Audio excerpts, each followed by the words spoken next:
गबरू चाय की दुकान पर समोसे खाता हुआ चाय वाले से बोला। अबे ओ चाय वाले भैया हो, ये समोसे तो बड़े स्वादिष्ट हैं। एक काम करो, जल्दी से एक बढ़िया आधा कप चाय बना दो। गबरू की बात सुनकर चाय वाला क्रोधित होकर बोला। गबरू भैया, पहले पिछला वाला हिसाब करो। अबे अभी पैसे नहीं है बे, दे दूंगा। अरे अगर पैसे नहीं है तो फिर ये समोसे कैसे खरीद कर लेकर आए? अबे ये भी उधार ही लेकर आया हूँ, समझे? जानता था तुम्हारे जैसे लोगों की जिंदगी उधारी में ही कट जाती है। अरे काम के ना काज के और दुश्मन अनाज के। धरती पर बोझ हो तुम कासगंज से जो है अपनी सड़ी हुई शकल लेकर दफा क्यों नहीं हो जाते भैया? अबे ओ बस बहुत ज्यादा बोल दिया तूने, समझा? चाय वाले कहीं के। अबे अब अगर इससे आगे एक शब्द भी बोला ना तो मुझसे बुरा कोई नहीं होगा, समझा? तभी वहाँ पर रतन, जो कि गबरू का लंगोटिया यार था और छोटी मोटी चोरियां करता था, आकर बोला। क्या बात है गबलू भैया, ताहे को चाय वाले पे गुत्ता कर ले हो? अबे तुम्हें क्या बताऊं यार, ये 2 कौड़ी का चाय वाला अबे मेरी रिस्पेक्ट ही नहीं कर रहा यार। मतलब तुम्हारा अपमान कर रहा है। हाँ वही। अरे भाई, अपमान तो उसका किया जाता है जिसका कोई सम्मान हो। अबे क्या मतलब है बे? तभी रतन गुस्से से बोला।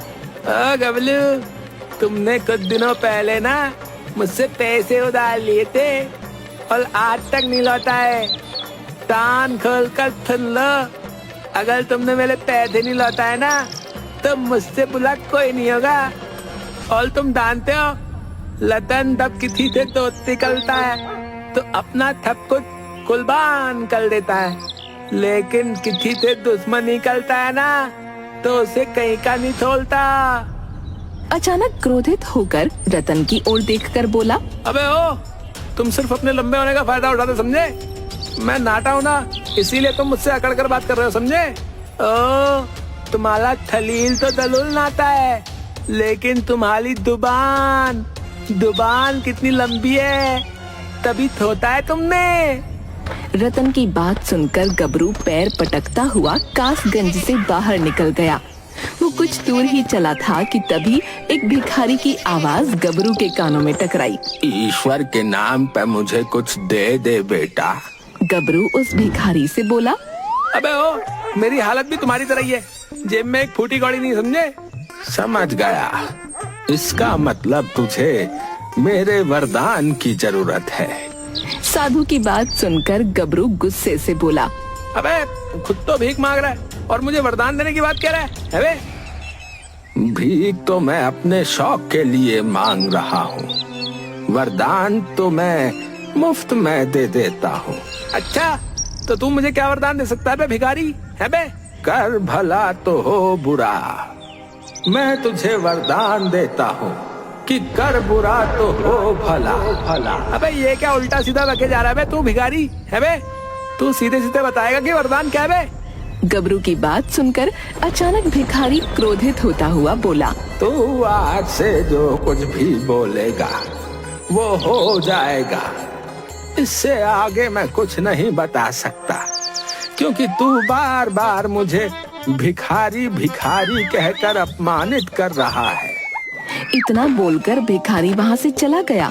भिखारी के जाते ही गबरू अपने आप से बोला। अबे ये भिखारी क्या वरदान देकर चला गया? मेरी तो कुछ समझ में नहीं आ रहा है। बस इतना ही समझ पाया हूँ कि अगर मैं कुछ भी बोलूंगा तो उसका बुरा ही होगा।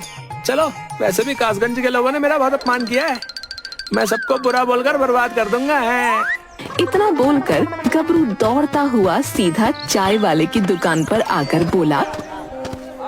ओ देख भाई, चाय वाले हो, और मुझे चाय की तलब बहुत महसूस हो रही, समझा? जल्दी से मेरे लिए बढ़िया सी चाय बना, चल। अरे कितने बेशरम हो तुम गबरू भैया, हैं? फिर आ गए? पहले पिछली उधारी चुकाओ, उसके बाद ही चाय मिलेगी। हाँ अबे तू मुझे जानता नहीं बे, चाय वाले कहीं के? है बे? अगर मैं कुछ भी बुरा बोलूंगा ना तो तेरे साथ वही हो जाएगा, समझा? अरे अब ये कौन सी नई नौटंकी लेकर आए हो? है? कुछ देर पहले तो भीगी बिल्ली बनकर यहाँ से भाग गए थे, अचानक शेर कैसे बन गए भाई? सुनो भाई गबरू, तुम चाहे जितने भी शेर बनने की कोशिश करो, लेकिन तुम रहोगे बिल्ली ही, क्योंकि तुम हो ही इतने नाटे। चाय वाले की बात सुनकर चाय की दुकान पर बैठे हुए लोग गबरू के ऊपर हंसने लगे।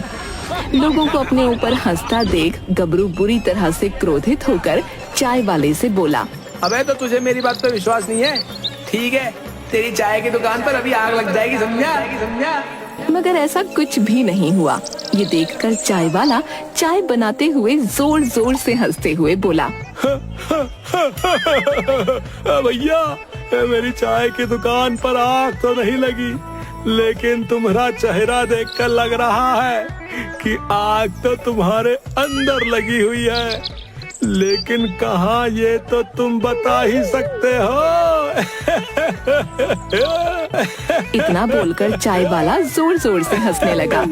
तभी एक तेज हवा का झोंका चूल्हे से टकराया। चूल्हे से निकल रही आग सब तरफ फैल गई और देखते ही देखते चाय की दुकान पर आग लग गई। अरे अरे अरे, मैं तो लुट गया, मैं तो बर्बाद हो गया। अरे नास पीटे गबरू, तू तो वाकई काली जुबान लेकर आया है रे। ए देखा बे, मुझसे पंगा लेने का अंजाम बे है बे। इतना बोलकर गबरू अकड़ता हुआ वहाँ से चला गया और एक तरफ बैठकर बोला, उस भिखारी का वरदान तो वाकई काम कर गया भाई। मैंने चाय वाले से कहा कि उसकी दुकान पर आग लग जाएगी और वास्तव में आग लग गई। अब मैं किससे बर्बाद करूं बे? तभी गबरू की नजर झुमरी पर पड़ी, जो कि रिक्शे पर बैठकर कहीं जा रही थी। गबरू झुमरी को निहारते हुए अपने आप से बोला, अब मुझ में ऐसी शक्ति आ गई है कि मैं किसी का भी बेड़ा गर्क कर सकता हूँ। क्यों ना मैं झुमरी को डरा धमका कर उसे शादी के लिए मना लूं। इतना बोलकर गबरू दौड़ता हुआ झुमरी के पास चला गया और रिक्शे वाले से बोला, अबे ओ रिक्शे वाले, यहीं रोक ले। गबरू की बात सुनकर रिक्शे वाले ने रिक्शा रोक लिया। रिक्शे पर बैठी हुई झुमरी गुस्से से गबरू से बोली, क्या बात है गबरू, अब तुम्हारी इतनी हिम्मत हो गई कि तुम रिक्शे वालों पर दादागिरी दिखाने लगे। मैं तुमसे प्रेम करता हूँ। कितनी बार कहा है गबरू की प्रेम करने के लिए अपने साइज की ढूंढो। अरे 1.5 फीट के तो तुम वैसे ही हो, तुमसे कहीं ज्यादा तो मेरी टांगे लंबी है। अबे ओ, तुम मेरा अपमान कर रही है झुमरी। अब अगर तुम अपनी सड़ी हुई आलू जैसी शक्ल लेकर यहाँ से दफा नहीं हुए ना, तो फिर मैं तुम्हारा अपमान नहीं बल्कि मेरी चप्पल अपमान करेगी। झुमरी की बात सुनकर गबरू गुस्से से झुमरी से बोला, बहुत गुरूर है ना तुम्हें अपनी टांगों पर। जब यही टांगे रिक्शे से उतरकर टूट जाएंगी ना, तब तुम्हें पता लगेगा। हाँ। इतना बोलकर गबरू वहाँ से चला गया। झुमरी अपने आप से बोली, इस नाटे ने तो मेरा मूड ही खराब कर दिया। अब तो मेरा सहेली के घर जाने का मूड भी नहीं कर रहा, घर ही चलती हूँ। इतना बोलकर झुमरी जैसे ही रिक्शे से उतरी, अचानक उसका पैर मुड़ गया और झुमरी गिर पड़ी। झुमरी दर्द से कराहते हुए बोली, हाय तेरा सत्यानाश चाहे 1.5 फीटिए, नाटकत के साथ साथ तेरी 1.5 फीट की काली जबान का भी सत्यानाश जाए। इस दृश्य को कासगंज का एक व्यक्ति बहुत गौर से देख रहा था। वो दौड़ता हुआ मुखिया के घर जाकर मुखिया से बोला, अरे मुखिया जी, तुम यहाँ पर बैठे हुए आराम कर रहे हो और वहाँ तुम्हारी झुमरी रिक्शे से गिर गई और उसका पैर टूट गया, और ये सब हुआ उस नाटे गबरू की वजह से। ये सुनकर मुखिया चौंकते हुए बोला, क्या उस नाटे गबरू में इतनी ताकत आ गई कि उसने मेरी बेटी झुमरी का पैर तोड़ दिया? अरे मेरी बेटी झुमरी उसे पैरों से ही कुचल कर मार डालेगी। हाँ नहीं मुखिया जी, आप समझ नहीं रहे। वो नाटा बहुत ही शक्तिशाली हो गया है, न जाने कहां से चमत्कारिक शक्तियां लेकर आया है। जिसके बारे में जो बुरा बोल रहा है वही होता जा रहा है। ऐसी बात है क्या? फिर तो जाकर देखना पड़ेगा कि उसकी काली जुबान मेरा क्या बिगाड़ पाती है। ऐसी मार मारूंगा कि अगले जन्म में 1.5 फुट से आधा फुट का ही पैदा होगा। हाँ। तभी वहाँ पर कुछ लोग झुमरी को लेकर आ गए। झुमरी के पैर में प्लास्टर बंधा था। झुमरी रोते हुए अपने पिता मुखिया को सारी घटना बताने लगी। पिताजी, उस गबरू को छोड़ना नहीं। तू चिंता मत कर झुमरी, उसने तुझे बुरा कहा है ना, आज के बाद ससुरा किसी को बुरा नहीं कहेगा। उसकी जुबान ही काट लूंगा। हाँ, मुखिया उस व्यक्ति को लेकर गबरू के घर पर चला गया। गबरू घर पर आराम से लेटा था। मुखिया को देखकर गबरू चौंकते हुए बोला, मुखिया जी, बगैर दरवाजा खटखटाए मेरे घर में घुसने की तुम्हारी हिम्मत कैसे हुई बे? अरे अभी मेरे इतने बुरे दिन नहीं आए कि मैं तुम्हारे जैसे चोरों के घर पर दरवाजा खटखटाऊं। अबे ओ देखो मुखिया, कुछ ही देर में मैंने सारे गांव में आतंक मचा दिया, समझे? हाँ हाँ, मुझे पता चला। तूने अपनी काली जुबान से चाय वाले की दुकान पर आग लगा दी और मेरी बेटी झुमरी का पैर तोड़ दिया। अबे ओ बकवास मत करो मुखिया, सीधे सीधे बताओ यहाँ पर क्यों आए हो? तुझे कासगंज से बाहर निकालने के लिए। तेरे जैसा पनौती जब तक कासगंज में रहेगा, कासगंज का कभी भला नहीं हो सकता। अबे ओ, सुना है कि तुम्हें अब आंखों से कम दिखाई देने लगा मुखिया? अगर तुम अंधे हो जाओ तो कैसा रहेगा? मैं कहता हूँ तुम अभी और इसी समय अंधे हो जाओ। गबरू ने इतना कहा ही था कि तभी मुखिया की आंखों में तेज दर्द हो उठा। अचानक उसे सब कुछ दिखाई देना बंद हो गया।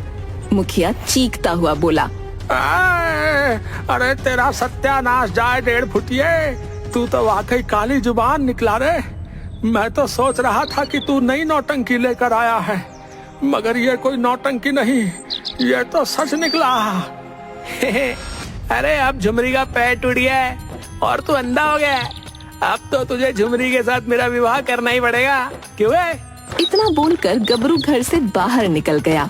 वो व्यक्ति मुखिया का हाथ पकड़कर उसे सहारे से गबरू के घर से बाहर लेकर आ गया। मुखिया जी, आपको क्या जरूरत थी गबरू को धमकाने की?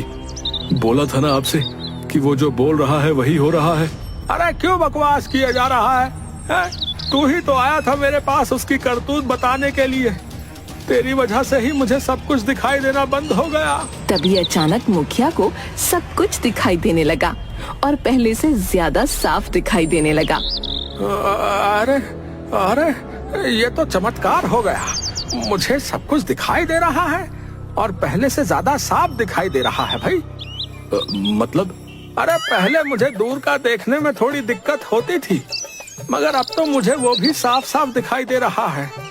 मुखिया की बात सुनकर चलते हुए गबरू के कदम अचानक रुक गए और वो चौंकते हुए बोला, है?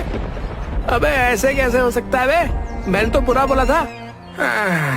तूने बुरा बोला था और हो भी गया था, लेकिन भगवान के चमत्कार से सब कुछ सही हो गया। अब मैं तुझे कासगंज में नहीं रहने दूंगा।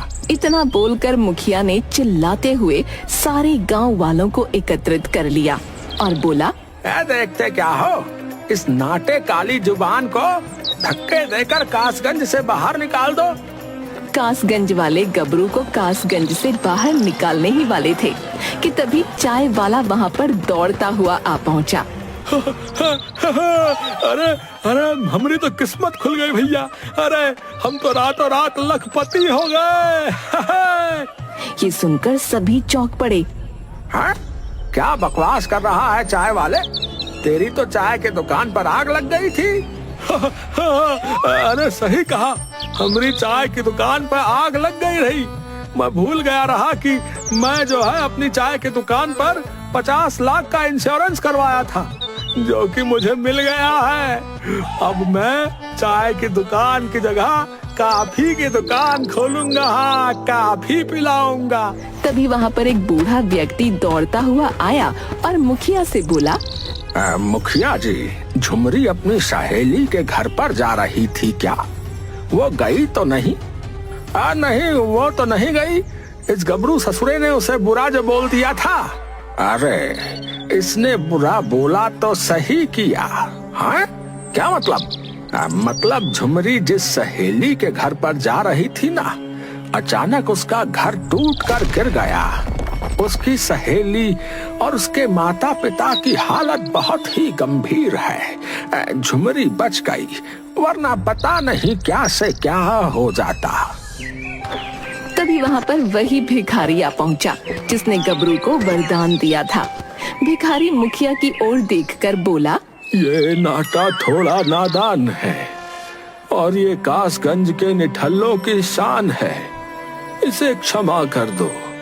मुखिया, मैंने ही इसे वरदान दिया था कि कर बुरा तो हो भला। इसने जिसके बारे में बुरा बोला, बाद में उन सबका भला ही हुआ, जैसे कि चाय वाला और तुम्हारी बेटी और स्वयं तुम। भिखारी की बात सुनकर मुखिया गबरू की ओर देखकर बोला, इस बार तो तुम बच गए गबरू, लेकिन अगली बार ध्यान रखना। गांव वालों वहां से चला गया। भिखारी मुस्कुराते हुए गबरू की ओर देखकर बोला, मूर्ख नाटे, अगर तू मुझे अपमानित नहीं करता तो मैं तुझे इससे अच्छा वरदान देता। इसीलिए मैं तुझसे ये वाला वरदान भी छीनता हूँ। इतना बोलकर वो भिखारी भी चला गया। गबरू बेचारा चुपचाप अपने घर पर जाकर अपने आप से बोला, अबे हाँ, ले ले अपना बेकार सा वरदान। लेकिन हाय, मेरी झुमरी हाथ से निकल गई। लेकिन तुम मेरी होकर रहोगी झुमरी, याद रखना। पता नहीं मेरे दिन कब बदलेंगे यार। अब निकल ले पतली गली से गबरू, नहीं तो बहुत पिटेगा। हाँ अबे हाँ, ठीक है जा रहा हूँ। झुमरी को लव यू कहना। मिलते हैं ब्रेक के बाद। हैं? तेरी तो रुक जरा।